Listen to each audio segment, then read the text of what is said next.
καρέκλα που αποκαλύφθηκε στην έκθεση κινητικότητας της Ιαπωνίας 2025 με την ονομασία Walk-Me.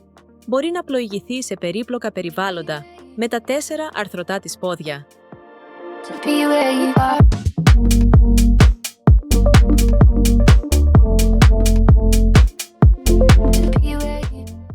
Η καρέκλα στοχεύει να επιτρέψει σε χρήστες με περιορισμένη κινητικότητα να ανεβαίνουν σκάλες ή να διασχίζουν άλλα εμπόδια που θα ήταν αδιάβατα με τα παραδοσιακά αναπηρικά αμαξίδια.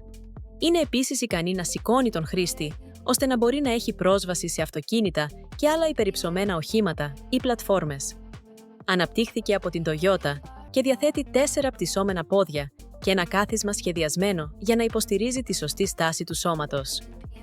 Τα πόδια είναι τυλιγμένα σε ένα μαλακό, πολύχρωμο υλικό, που προστατεύει τα ευαίσθητα εσωτερικά όργανα, ενώ παράλληλα δίνει στη μονάδα μια ευχάριστη, προσιτή αισθητική.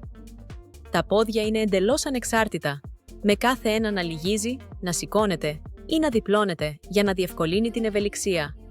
Όταν δεν χρησιμοποιούνται, τα πόδια μπορούν επίσης να διπλώνονται εύκολα κάτω από το ρομπότ, επιτρέποντάς του να τοποθετηθεί σε αυτοκίνητο ή αποσκευές για εύκολη μεταφορά. Το σύστημα μπορεί επίσης να ξεδιπλωθεί και να σταθεροποιηθεί χωρίς τη βοήθεια του χρήστη. Το ρομπότ είναι εξοπλισμένο με μια σειρά από χαρακτηριστικά που του επιτρέπουν να πλοηγείται σε δύσβατα εδάφη μιμούμενο την κίνηση τετράποδων ζώων. Κατά την ανάβαση σκάλας, η μονάδα ελέγχει πρώτα το ύψος με τα μπροστινά πόδια της πριν σπρώξει προς τα πάνω με τα πίσω άκρα της. Υπάρχουν επίσης ενσωματωμένα ραντάρ σύγκρουσης για να αποφευχθεί η επαφή με ανθρώπους ή αντικείμενα. Επιπλέον, το Walk-Me διαθέτει ενσωματωμένους αισθητήρες βάρους για να διασφαλίσει ότι ο χρήστης παραμένει σε σταθερή, καθιστή θέση.